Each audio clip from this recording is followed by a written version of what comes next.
Mary's Bolding hita zong le chung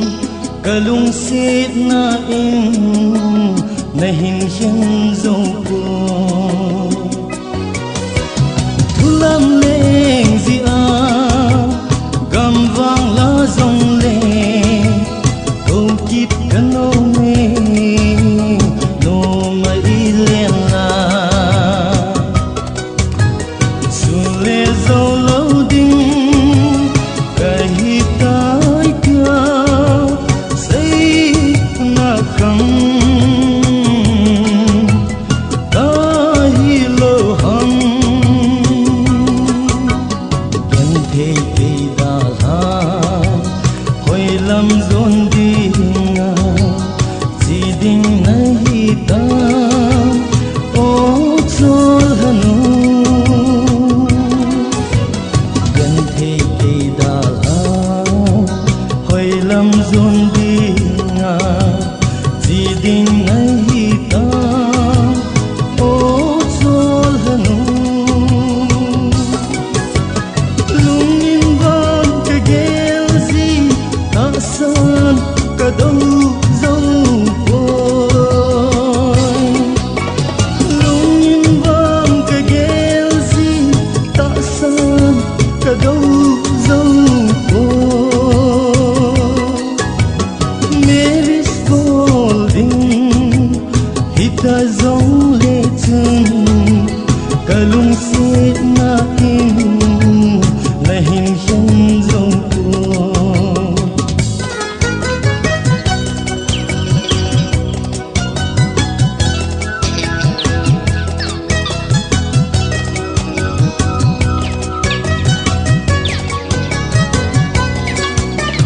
na chi ngong te yan the na ta pa iti nang ai na bang tang ka tem na chi ngong te yan the na ta pa iti nang ai na bang tang ka tem lungin vang ka gel zi ta san ka dou zo ko lungin vang ka gel zi ta san ka dou zo ko Mary's Bolding hita zong le chung kalung set na in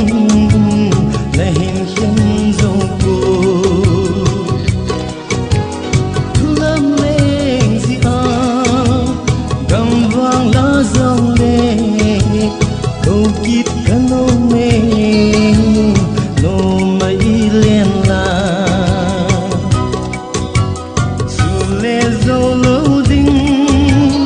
ka hi tai ka sei na khang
xếp na kinh